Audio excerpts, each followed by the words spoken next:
A gente estava falando aqui de jogador de futebol, vamos seguir então atualizando sobre um caso que a gente já falou muito aqui, que é o caso Daniel Alves.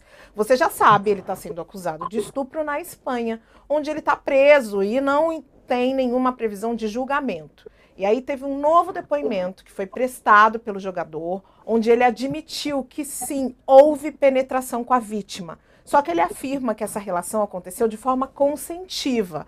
Deixa eu lembrar a vocês que o Daniel mudou as versões do depoimento dele algumas vezes. Ele já disse que desde que não conhecia a vítima, já disse que conhecia e que houve apenas um sexo oral não consentido. A moça fez sexo oral, mas ele não consentiu.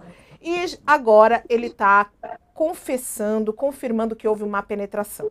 A gente conversou com a advogada criminalista, a Priscila Pamela, e ela afirma que essa mudança de depoimento, ele é permitido pelo princípio da ampla defesa, só que prejudica a história, né, para os olhos de quem vai julgá-la, porque acaba aí enfraquecendo o depoimento. Fib, você está acostumada a cobrir esse tipo de caso, você já acompanhou muitos deles. É comum o agressor mudar a versão dos fatos assim tantas vezes?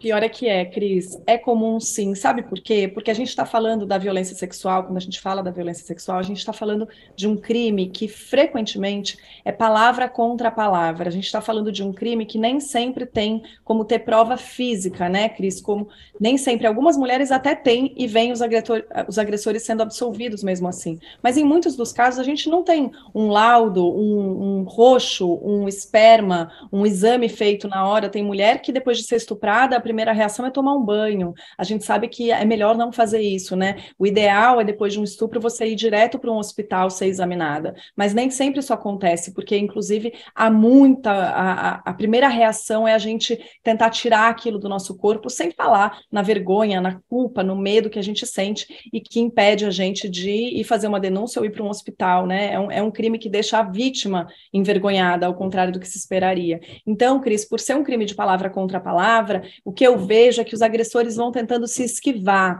eles vão tentando entender até onde a justiça vai conseguir investigar, a polícia vai conseguir investigar, ele só vai entregar, né? Isso é uma estratégia de defesa, ele só vai entregar o que ele souber que não dá para escapar. Então, por isso que a gente está vendo casos, o caso do Daniel Alves é um exemplo, em que a existência de um protocolo, de um atendimento imediato a essa vítima, e em outros casos, a existência de gravações em vídeo dessas agressões, ajudam a encurralar esse agressor e fazer com que ele conte a verdade. Mas a gente está vendo, são vários os casos, a gente está vendo que ele está mudando a versão de acordo com o avanço da investigação. Então opa, não vai mais dar para eu mentir sobre isso. Opa, isso não tem mais como eu fingir que não aconteceu. Opa, tem laudo de que houve penetração de fato. Então é isso, Vou ter Cris, que a gente está falando assumir.